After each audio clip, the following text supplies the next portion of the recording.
Hello, everyone. Obviously, my name is Jeremy, but I have a really good friend today.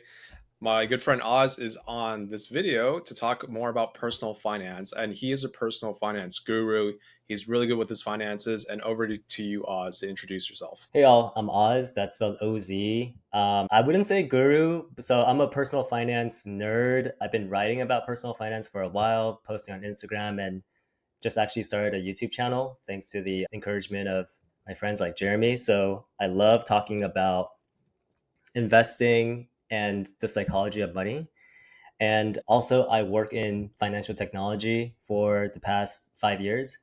I built some products with teams like a checking account and savings account from scratch. So I'm really in the weeds of the mechanical bits of how banking and finance works. And yeah, mainly my message is just to help people realize that anyone can invest. You should DIY invest, and there's good, reliable ways to build wealth. So I don't want to ramble on too much, but that's my intro. Very cool. Yeah, I actually think what would be helpful is if you can share more about your personal finance journey.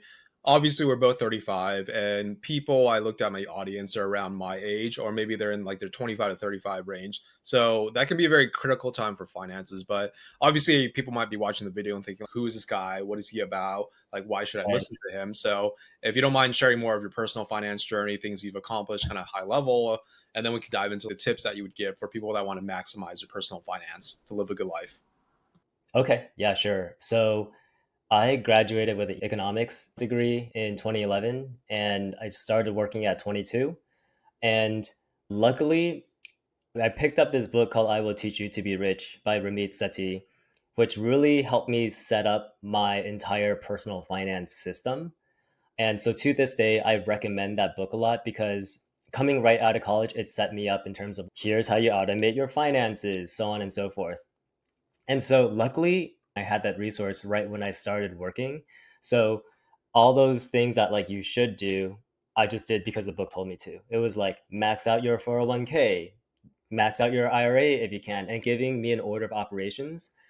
And so I would say for the first few years of working, I was just following this advice and I was also pretty frugal just in terms of I always try to get shared housing. I would rent a room instead of a whole apartment by myself.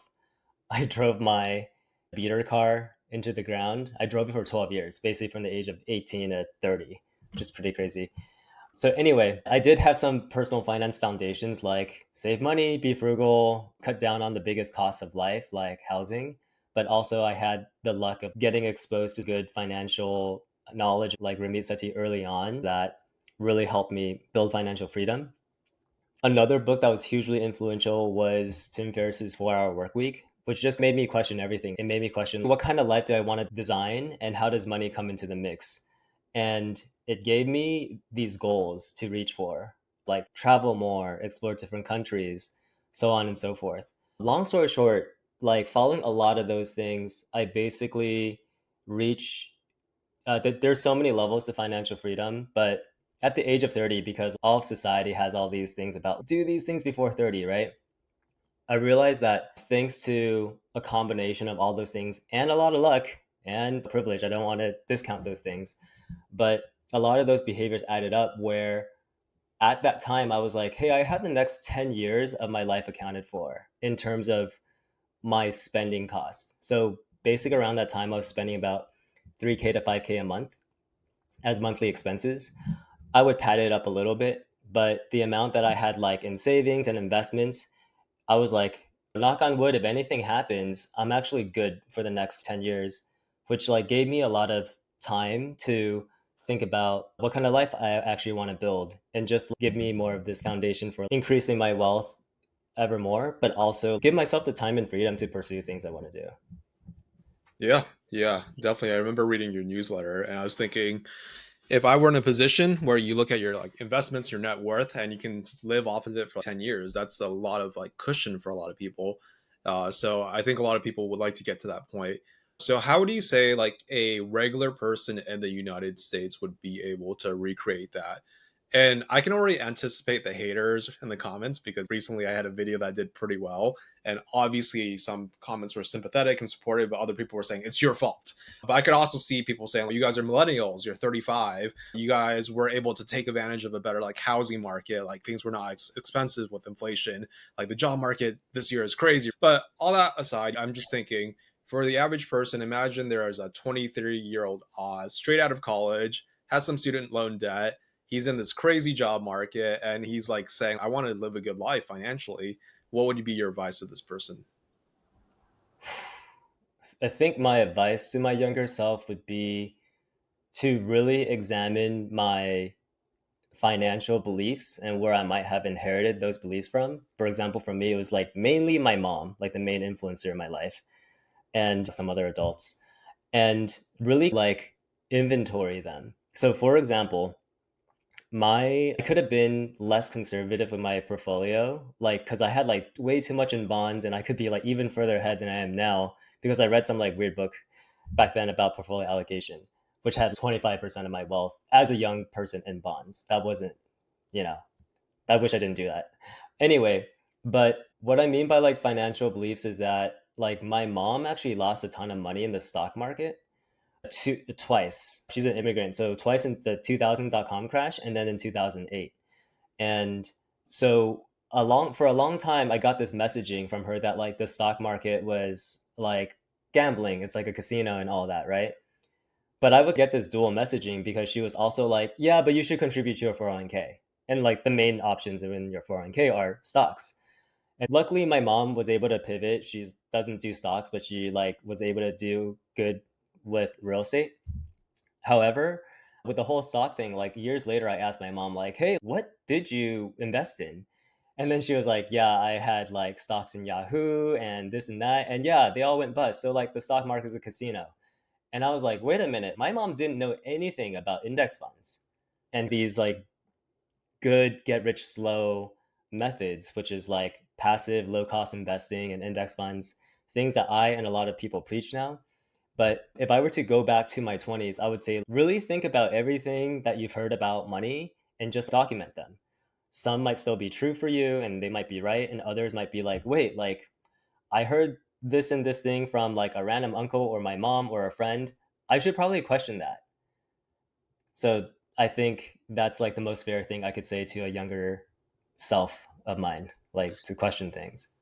Yeah, yeah. You're very good at questioning people's beliefs or really seeing people's beliefs, but also understanding how it may not be optimal, especially when it comes to like money coaching. So, out of curiosity, in terms of money mindsets, money beliefs, and out of your time working with clients, helping them with their finances, what are very common money beliefs that you've seen that have been holding people back from doing better than they could actually do? Oh man. I would say one of the first things is that people don't get real about their finances. And getting real, what I mean by that is I'm not a bodybuilder or anything, but I'm going to make a lot of parallels to the world of like dieting and health. So a lot of people, they start changing their health when they start tracking their calories, because then they actually understand, oh, this is what's going in and what's going out. I was shocked when I asked a lot of my clients and just like in general having money conversations, some people actually struggled to tell me how much money they made in a month. And I was like, don't you have a W 2? It's pretty consistent. So even just like basics like money in, money out, what is it generally? And there's like a lot of tools to help people make those calculations. But I think that's one of the beliefs that stop people. I would say the belief is that like people think that they're doing enough or they know enough about their money or finances.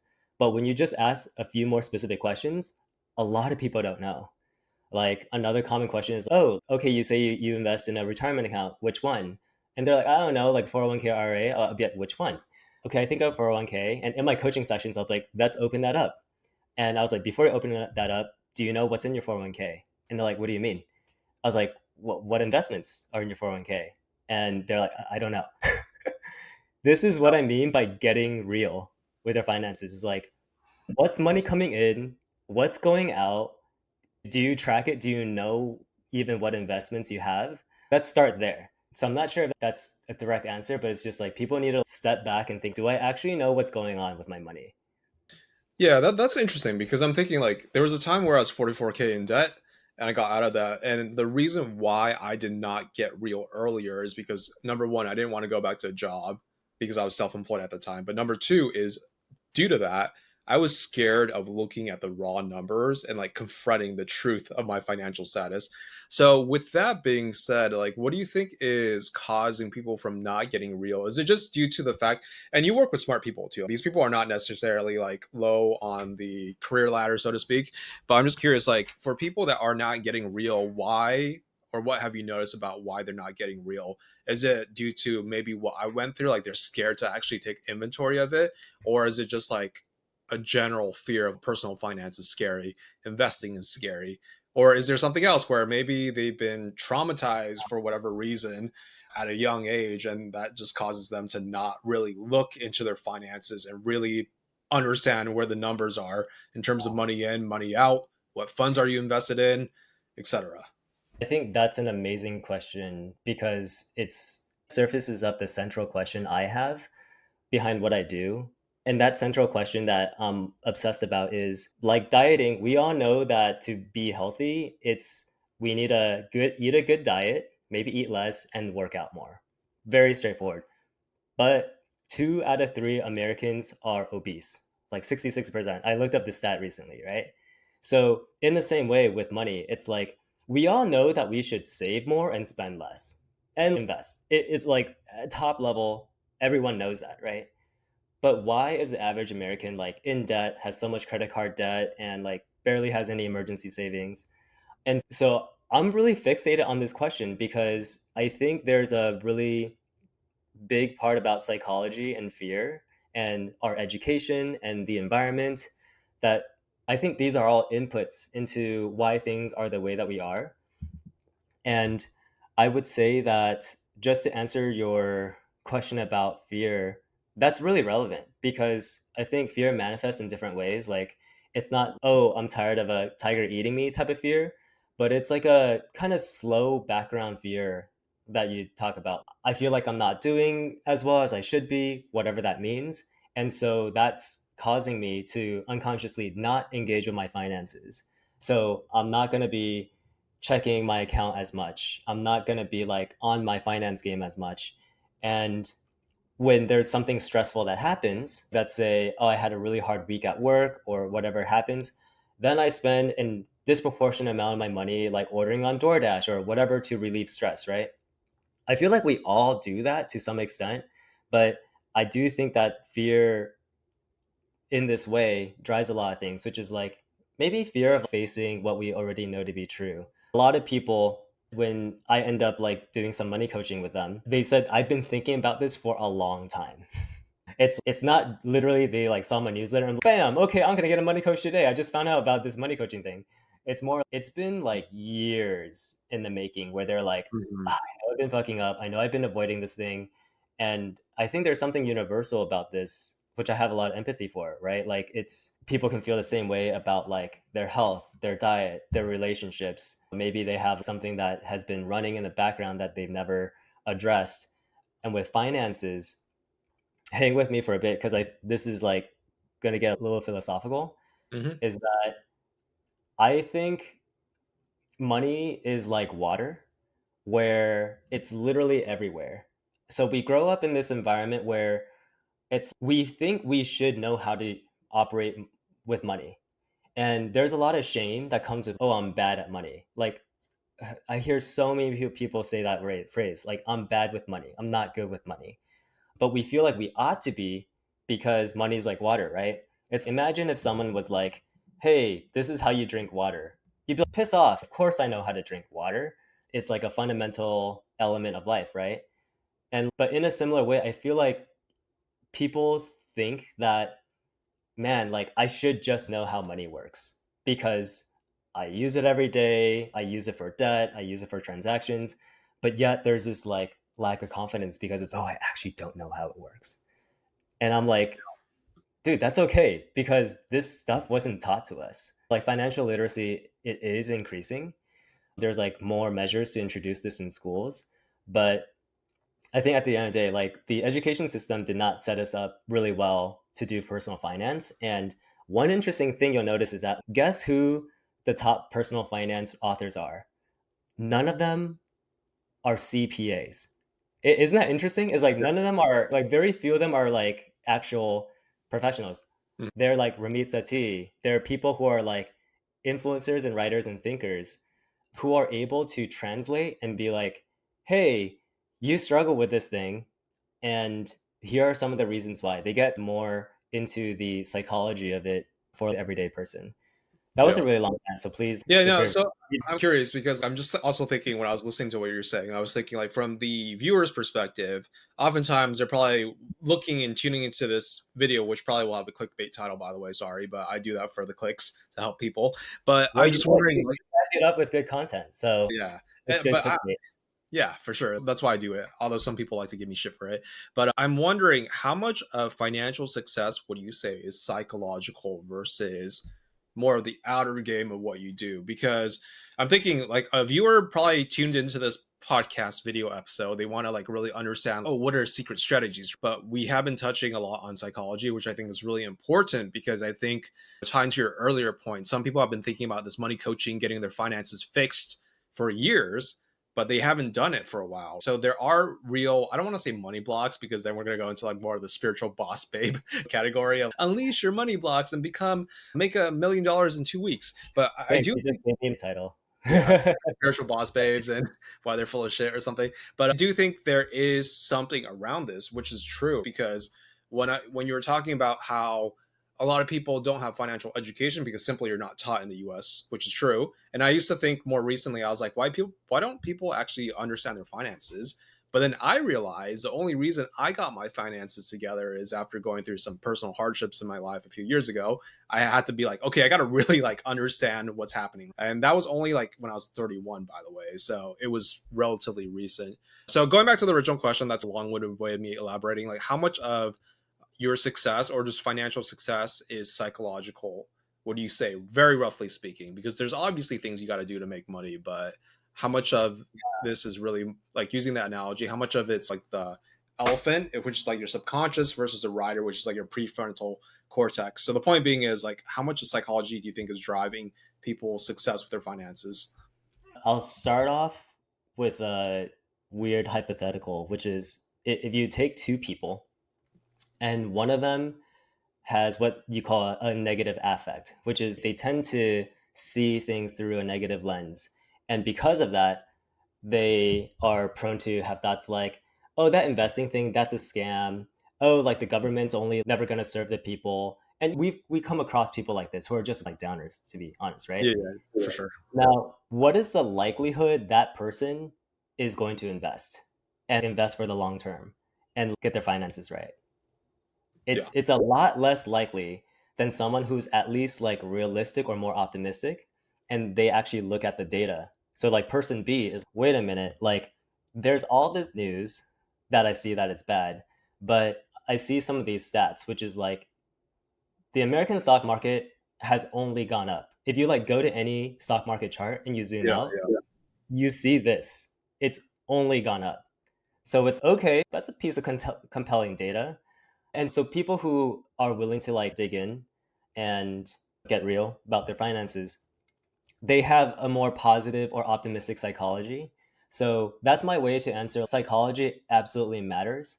Now, I think most people are not at the extremes. I think most people are moderate, right? Like most people aren't like fuck the system and most people also aren't like, yeah, I love investing. Most people are like in the I middle love somewhere. capitalism. Yeah. Yeah. Hmm. So I think there's also a lot of other inputs other than psychology. There's like the environment that you're in, that you grow up in. Yeah, yeah. So yeah, if you've always heard a certain type of message about money, it's going to filter into your life in some way, shape, or form. And I would say it's the environment, it's your family structure, where you came from. It could also be like, I think a lot of the pain that people are feeling on the job hunt and in the market right now is that there are macro world events that you just can't control. Like we broadly can't control what the Fed does with interest rates, which is like what's making like inflation. They're a way to fight inflation, but it's making things more expensive. Like we can't control a lot of these things in the background. So I think where it comes back to psychology again is okay, given all these things I can't control, what's on the news, what the Fed does, government, taxes generally, what are things like that are in my control? And I think that's like the harder thing to contend with because it makes people get real and face themselves, right? Because I think it's like easy cop out is that we externalize our problems to all these macro things that we have absolutely zero control over. And then so then that gives us an excuse to not invest, not get our money right, not make progress. And I say this trying to not be too hard on people, but just more, I think this is like a pretty regular psychology of people. Yeah. It's easier to defer your accountability and responsibility to external events that you have absolutely no control over versus like, all right, what job am I going to do tomorrow? Yeah. Yeah, I agree. It's interesting, like the perspective that I come from, because even though I'm a millennial and obviously my friends are millennials, I think I did mess up my finances in my 20s. So I'm like understanding of both sides, where maybe the younger generation thinks things are more difficult, which I do think is real.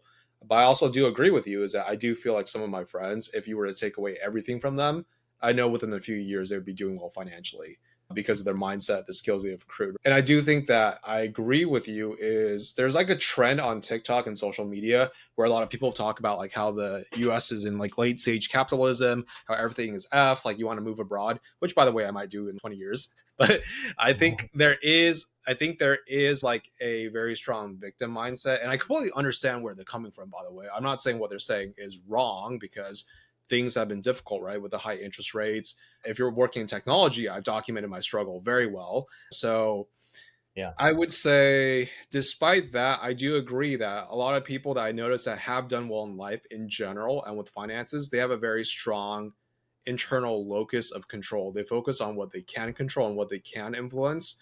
And that doesn't mean they're blind to what's going on in the market and the environment. But I do think I've also noticed people, won't name names, where life has beaten them down. And I also understand why they're in that position, right? They've gone through a lot of hardship in life. So there's a point where I can tell mentally they're like, what's the point?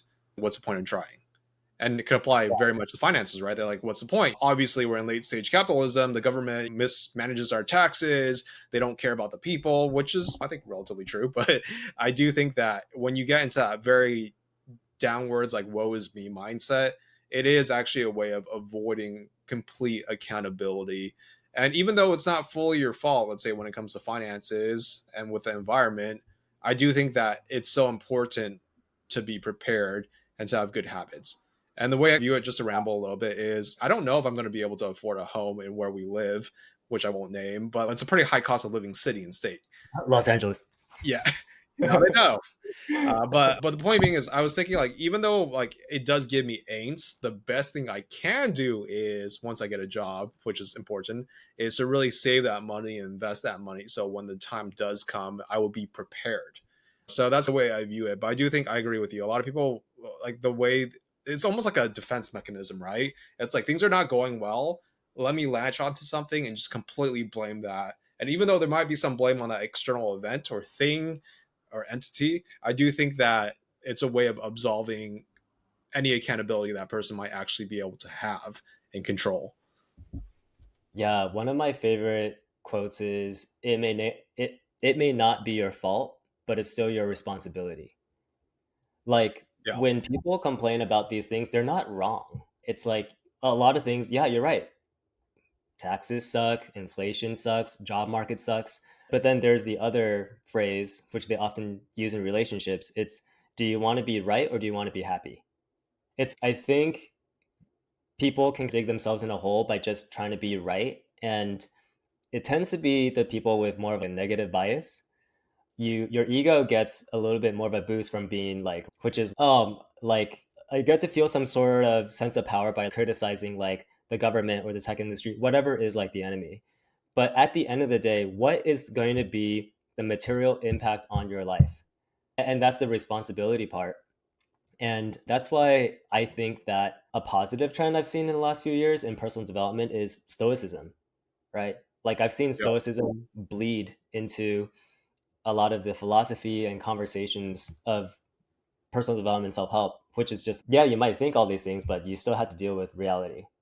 And I would say that even people who complain about like high cost of living and a lot of those things, that are, they are not wrong. What I challenge them to do is, okay, back up your words. If you are constantly like posting about or liking the post about like how the US is so expensive, leave. Do an experiment. Do an experiment where you move to a lower cost of living country. There's a lot of them, and check it out, right? Back up your dissatisfaction with some action, or else you're just gonna continue making yourself miserable, right? It's, oh, I'm gonna just keep myself in this like middle where I don't have to do anything, but I just get to complain. It's, yeah, if you complain, why don't you do something about it too, right? Yeah. Try moving somewhere else. Stop complaining. Just stop shitting on California or United States, or whatever, right? Every country has its problems, right? Yeah. And if you really don't like it, try something else. And then report back. Tell your friends. Make a YouTube channel and say, how much money am I saving living in Thailand for $1,000 a month? Whatever it is, right? That's the type of change and action I like to see. But it's very hard to like work with people who are just like resign themselves to this middle where there's really no forward path. Yeah, I noticed that. I love diving to the psychology of this stuff because, like, obviously, you and I, we are very much into the psychology of people and how they operate. And obviously, for you, it's maybe more, it's the overall, like, space of being human, but we're talking about personal finance. But I think there's two things going on that I want to comment on. Number one is I think these people just want validation. And I'm not saying that's a bad thing, right? I think, Right. honestly, I do think 100%. actually, like, in real life, if they were to meet a few people and the people were to say, you know what, you're right. Shit does suck. I'm very sorry to hear that. I do think that would make them probably stop complaining potentially, unless they're just very negative. And here's why: because I have noticed from my experience with the job market, our friend group has been good, but I have encountered people where it feels like they're invalidating the job market or being like, "Have you tried doing this?" And I'm like, "I didn't ask for your help. I've literally thought of every single tactic. I've been looking at TikTok and all these other tactics. I've tried them all, right?" So I do think there's that going on. But I also do think there's another thing, which goes to your next point. I do agree with you, is I hate it when I try to help someone or they ask for help, but they never take the advice and they keep bitching about it over. And a year passes, 2 year passes, and I'm like, you're still harping on that. And I guess this is something that I notice in our friend group of people that do well is oftentimes they're not the type to just keep harping on this negativity. They're actually going to do something about it. So I do agree. Like, going to your point about people saying that the US sucks, like, I was about to make a video on the difficulties of living in the US, but I do think that it is true. Like, people over glamorize other countries. I do think you got to go out and test it, because the funny thing is on TikTok, there's a trend is like, the trend is like, it's hard to go from this and they show like a beautiful European city and like their vacation, right, to going to this and they're driving on some freaking mega freeway in the US, right? But I'm thinking, have you been to like the bad parts of European cities? Have you been to like Eastern Europe? Have you gone to Rome in like the, not the ghettos, but like in the more like rundown areas where you're fearing for your life? Have you lived as an Italian citizen where you have no salary or a very low salary?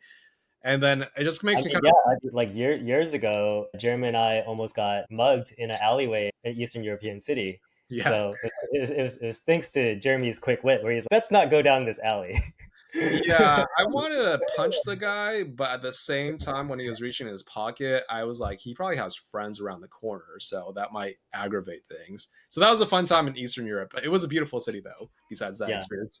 But yeah, yeah, I think there's that psychology, right? But I do think what I'm trying to get to is people get so stuck in their brains that it stops them from really taking action and really trying to change things. And I'm sure, like, to tie it back, go ahead. I was gonna say like earlier when you said I think people need some acknowledgement and validation. I think you just hit on a really good potential solution here, which is I think people need to take account into like where their mindset is at right now, Yeah. but also know that there's different methods for different times, right? So that means that, hey, in the beginning, when you're going through like financial trauma, where you're going through stresses, right? Like it could be really freaking helpful to be in a forum or a group where you guys are all just commiserating and bitching about the job market. I think that's actually really healthy. Like vent, let it out. Like Yeah, we all sure. need that. We all need that friend. We all need that group, right? But also at the same time, give yourself a container. It might be like, hey, This obviously requires a lot of like self-awareness and emotional intelligence, but it's hey, none of these methods are bad, but it's probably a bad idea to just stay stuck in one. So for Mm, example, it's hey, maybe for 2 weeks or a month, I need to find like a support group, right? But then maybe over time you're like, actually this support group is just like a lot of like circle yeah. jerk. So maybe now it's like, hey, I moved on from that. Now I'm ready to join to maybe leave that or focus on my finances, maybe watch more motivational content. There's different spaces to give yourself so that you can move on from one stage to the next, ideally. Yeah, I agree with that. There was a period of time where I went through some health stuff and I joined some forums, like different like diseases or whatever it may be, right? It is the most depressing shit ever. Like there's only a certain amount of time I could keep typing. I feel really bad for you. Like I totally understand, which is true because I was going through stuff myself. But eventually, it got really depressing. So I think it's okay to give yourself like a season. It's a container that you mentioned, right? Where there's a set period of time where you do moan, bitch, complain, really just let your emotions go. Like really express yourself, right? Get that validation that you need. You don't want to stay stuck there. And I completely agree. Is I think what's motivating actually is generally speaking is it's not so much a mindset thing, although it does tie to mindset, is when you start doing things and seeing results or positive momentum. I find that to be the most motivating versus trying to motivate yourself from a stuck state. So definitely agree with that. So going to that point is another question I want to ask is what are some mental models, mindsets that you have that you attribute to your financial success and like habits and how you produce results financially? I'll give you an example to make it more specific. The one thing that you recommended or the one thing you wrote in your newsletter a while back ago that really stood out to me that would have made a huge difference in my 20s if I knew that mindset is every single month that you save is a month of freedom in the future that you buy. And like obviously mentally people know that it's oh duh. But if someone told me that in that way in my 20s, I think I would be doing a lot better financially because I literally was really bad with savings. And I'm just curious on that note, what are some mental models, mindsets, even one-liners that you have that really have been impactful in your journey? Yeah, I would say that one mental model that helps a lot is make money more tangible in a way that feels like real to you, whatever that is. For example, what Jeremy is talking about is this idea of, for me, like buying myself 1 month of freedom at a time, that was motivating. For someone else, it might be, hey, I'm going to save up 1 month of rent. Oh my gosh, look, I have $10,000. That's 10 months of rent. Whatever feels real and tangible to you. I think this is like a cornerstone, a new cornerstone I want to help push forward in personal finance. It's because if you think about money these days, money is like digits on a screen. It's very Yeah. abstract, Yeah. right? Like it's digital. Credit cards, we're very removed from like the physical nature of money. So they've done a bunch of studies like this where when people have like actual cash that they need to spend, they actually spend less because you feel the tangible cash. You're like, oh my Yeah. gosh, like Yep. I'm giving this dollar away and $5 away Yeah. versus swiping on a credit card where I have a 10K limit or whatever. It's easy because you're very like removed from it. Yeah. So I Yeah. feel like people can leverage this. There's like benefits of modernity, which is of course credit cards and digital payments are way easier than cash, right? I don't like handling cash. It's dirty. But at the same time, people who are dealing with an abstract nature of money and it could be hard to set goals or feel some sort of like tangible connection to money. All this is backed by studies, which is like people who choose like a savings goal, they tend to save better, faster, and more. So instead of just saying, I want to save money, they put in a goal. Here's something meaningful to me, which is I like to travel and I want to be able to afford a 2 week vacation. About how much does that cost? Maybe it's $5,000. Okay, now I have this vacation fund that's $5,000. By the way, a lot of this sounds simple. It's like you should track your calories, but Yeah. it's the stuff that really works because when you leave money to a very abstract nature, it's harder to be motivated, right? It's what am I saving for actually? So I think that idea, which is make it tangible, like a tangible goal that matters to you and save or invest for that, that's going to be a lot more motivating. And the other thing is to like connect it to the ideas like breaking things down. Like you and I, we talk about financial freedom a lot, but Like the road to financial freedom is has a lot of milestones to it. And if someone, let's say their idea was to get rich someday, right? It's what is rich? Like how much money is that? And then maybe they like pull out a number out of thin air. It's okay. Are you just gonna feel poor until you are like rich someday? It's like no, let's break that down. What is like rich to you on a monthly basis? Maybe it means being able to afford like this type of experience or trip once a year. So I think we do need to toggle and adjust our motivation so that we could stick to our goals long term. Because like I think the long term nature of things is usually how people actually build wealth and become wealthy. That's why get rich quick schemes are called get rich quick schemes, right? Because they like generally don't work. Yeah. So we need something to help us take the next step. Yeah, I like the point that you mentioned about making it more tangible. When I was trying to get out of debt, I literally had to cut up credit cards and I had to withdraw money from my checking account and put them in envelopes. Hey, $100 for groceries and food this week, as well as whatever, like $30 for gas back when it was cheaper. And that tangibility, I might have made that word up, but it did make it a lot more manageable, right? Because you see like the money dwindle in front of your eyes. You can't just keep spending it versus like you're swiping on a credit card using like the credit card number saved in your browser or the account, right? It makes it so easy to keep spending and spending. So really noted on that point. I agree with it. This actually leads to the next part, which is some people, I don't know if anyone's tuning in and they are part of the whole fire community, but I do agree with you. Is like you got to define your rich life, and if you want to hit FI or financial independence, like what is that number, right? And based on how much you're going to save and invest, when do you project to hit that number? But I do want to talk a little bit more about the psychology of fire because I was thinking there's a period of time recently where for the past few years I was saving money like feverishly. I was in my 30s, living at home, saving money for my own personal reasons. But it felt like this constriction, right? It felt like I couldn't spend that. I could spend that money, but it felt like I had to do it to like advance financially. So the question that I have for you is maybe someone listening is I already know all about these mindsets. I'm saving for FI, but I'm miserable. Like it feels like I have to restrict my life. I give myself like an allowance of $3,000 a month, and I live in Seattle, and then I have to survive off of that. What would be your advice to someone in this position where maybe they're a little bit more financially savvy, but they're miserable just saving and investing because it feels for them like doing all this is deprivation, but they're saving for that FI number, right? They're saving for the future when they feel like they're going to be free. Yeah, I think that is a very common phenomena. When you do anything long term, you have this like really long, boring middle to deal with. And it could feel like just a freaking grind. And so I think if someone is noticing like, hey, this thing is making me miserable, whether it is like Yeah. chasing financial independence as like the end all be all, if something's making you miserable, then you also need to think about what are things that make me happy and like really try to account for those things and like literally go through a journaling exercise.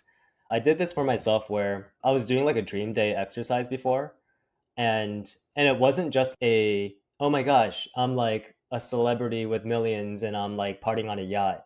It was more like no, what is like a dream normal day for me in the future? And then I started documenting them. Like literally from like when I wake up, what am I doing? I'm drinking coffee, like hour by hour, play out my day. I'm having like lunch or dinner with friends. And then like when I wrote that list, I was like, I'm actually really close to my dream day. And my Mhm. dream day is actually not that extravagant. Yeah. It's mostly based in like connection with people, doing something meaningful, having some leisure time and money. And I realized that, okay, I myself have these five goals, right? A bigger portfolio, whatever, right? But then I come back to this diary that I wrote of what a dream day would look like. And I'm like 80% within that. And I think most people, like what I observe just like talking to people, coaching people about like life and money is that most people want the same things. We all want like good relationships, good health, decent job, and or like income source. That's pretty much it. Like it's worldwide. Like everyone wants that, right? Yeah. Yeah. And so I think being real in that direction, well, hey, let me get real about what are the things that actually make me happy that don't require like thousands or hundreds of thousands or even millions, right? Yeah. I think that's what gets people to stay in the game. So, for example, I had a conversation with a friend before, like one of those, what if you won the lottery and you got like $1 million deposited in your account? Yeah. And Yeah. one of my friends literally said, "Oh, put it all into BT Sacks." BT Sacks being like Yeah. the index fund, right? Which, look, I'm a fan of that. I'm like For most people, I'm like, great, like low cost index fund's great, right?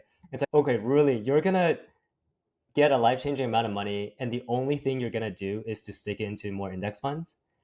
And Yeah. so I was thinking, like, what would be the optimal allocation for like happiness and also growth?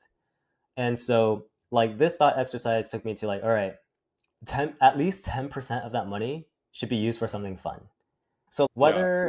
whether I get $100 or $1,000 windfall, like automatically now I have a list of things I know that bring me joy. So let's say that I get $100 out of nowhere, right? Like $20, I'm like buying really good coffee because I freaking love coffee and coffee shops, right? That doesn't mean I have to like necessarily always invest like the remaining $80, but I do think that the amount of things the amount that makes us happy can be like surprisingly little, because I think what most people are dealing with is this like more long-term existential dread about their finances. They're like, I only have 100K and my goal is like 5 million. Of course that's going to take you forever, right? Of course that's going to make you feel existential. But then when you like look at your daily life and the little things that make you happy, you're like, I went to one yoga class that was $20 and it was life changing and I feel Yeah. so good. It cost $20, right? Hmm. It didn't. That's a lot less than the $4.5 million that you need for your FI number. I guess to put a bow on that rant is your question was, how do people basically address their psychology when it comes to feeling miserable about like long-term goals like Hmm. FI and grinding themselves. I think if people are already catching themselves feeling that way, that's already a good start. That's, oh, there's that awareness of something about this journey is making me miserable. Now what can I do about it? And I think being able to self question is like everything. I'm in some financial independence groups like Choose FI, very popular forum. You can find it on Facebook. People often discuss this. You'll literally see people post things like, I just hit my $2 million net worth target and I feel nothing. Hmm. And that's actually, I feel like, very healthy and real to be in the spaces where people feel safe to share stories like that. And it really underscores, yes, financial independence matters and it helps, but our psychology doesn't necessarily update. And it's not going to be like the one key to make us happy. Yeah, I agree with that. I would say also to add up to your points, I do think a lot of people have this whole if I get X, then I will do Y or feel Y, right? If I get my financial independence number, then I'll feel happy and fulfilled, or I'll feel free, I guess is what a lot of people want to feel, right? But I will tell you, like, from my experiences, happiness is something that you can choose day to day or find a way to create. And to like ramble about my story. Right now, I'm 35. I wish I had a wife, but I don't have a girlfriend. A lot of things going on. But you know why? I didn't really actively date. There was some health stuff going on, but I also had this whole thing about, oh, I need to do well financially. I need to save this amount, right? And that completely stopped me from even going out and trying. And I was thinking, like, could I have made this space to date a little bit more seriously when I was 32, 33, or 34? The answer is yes. But I had this weird thing of, oh, I'm not going to do that. I'm not going to feel like I'm in the space to do this until I hit this savings goal. And I actually really regret that because but I do want to mention it because I do think a lot of people are in this, like, they have this mental model of only when I hit this level or get this, then I'll be allowing myself to experience this next thing that will make me happy. When in reality, there's a lot of things you can do in your day to be more happy. In my case, obviously, I'm talking about dating, but for other people, it could just be like, we all know that what makes a lot of people happy, actually, reliably, is good relationships. There's nothing stopping you from hanging out with your friends or like doing things that are more community based. Now, if you don't have any friends, that's a little bit of a different story, but I would say the lesson I would want to impart to the viewers is do not wait until you hit a specific goal to allow yourself to feel happy because that can be a very, very long wait. You'll be miserable. Then you're going to look back and be like, you know what? I didn't have to do that shit to myself. I didn't have to like subconsciously punish myself that way. So definitely jiving with what you're saying. Yeah. And I think what you share is on like the more extreme end of like responsibility. Cause I think in the theme of getting real here is that there's gonna be the opposite of people who are like, why do this saving investing thing? I'm live for today, YOLO. And I actually Yeah. think that's like a lot more common where people feel like they don't really have prospects, so they actually just blow most of their money. Or they're like, I don't care. What's another DoorDash or Uber order gonna cost me? And so I think a lot of the answer is just finding like finding the middle, right? And I think that is the tension that makes most of human life frustrating, but it's also fun if reframed, right? Like that tension is I have somewhere I want to go, but I'm not there yet. And it could be anything. Our physical Yeah. fitness goals, our health goals, our finance goals, like that's like all of life. So I do think that it's such a cheesy answer, but it's like about everyone finding their personal sense of balance. They could look at their life and take stock and get real and be like, you know what? If they're on the extreme end of I'm just constantly in debt and stress and I haven't been real with myself, okay, Yeah. like maybe doing something more like Jeremy and being like, hey, I should set some goals. Hey, financial independence is a thing. Oh my gosh, that's amazing. Like maybe that could move them more towards the middle. And then the people who are like so far on the other end, who are like depressed, who are Yeah. like, Yeah. oh my gosh, like I only have $1.5 million instead of two, whatever it is. These are real Yeah. people, right? They probably need to just back it to the middle of, wait a minute, why is this broke person down the street happier than me? And they're just hanging out the park, eating in and out or whatever, right? And I see them enjoying their time. Wait, what is wrong with me? And so I feel like a lot of this journey is like finding your middle and like the balance that makes sense to you. Yeah, that makes sense. Yeah, we are getting close to time, but before we wrap up, is there any other thoughts that you want to impart upon this audience? Anything that you're like, okay, this is something that you guys should keep in mind if you want to improve your finances, become financially free, etc. Oh man, pause and think about that for a second. I was thinking for a long time, financial literacy is the answer. People just need to read a book. We just need to have this in our schools. And then as I actually work with people, I realize that there's another missing aspect, and it's financial engagement.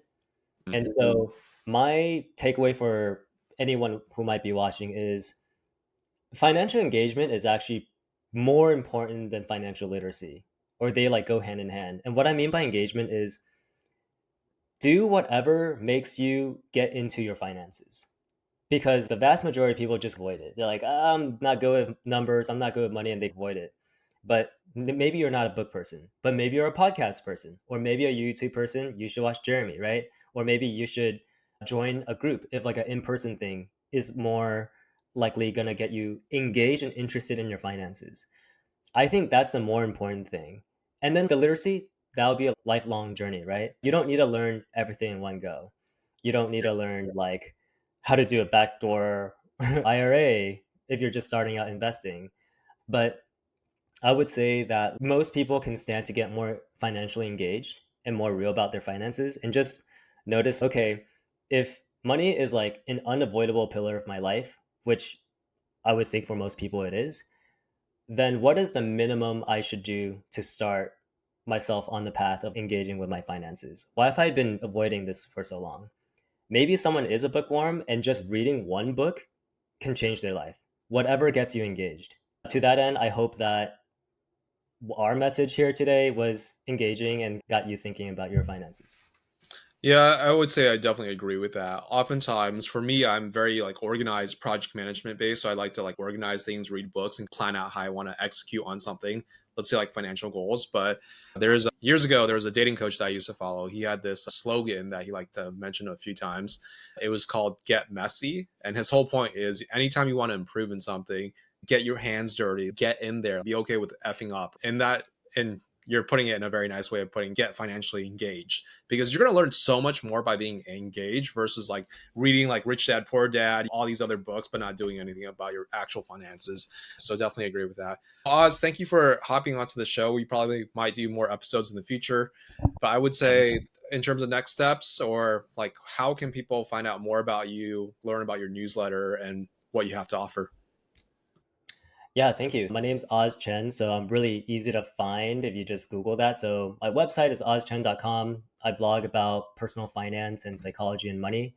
But thanks to the encouragement of friends like Jeremy, I also just started a YouTube channel and I put up my first video and I'm really excited to do that. It's youtube.com/at ozchen. And yeah, it's if we could get this type of message out there more, and I think YouTube's a great platform for that, then why not? Let's go for it.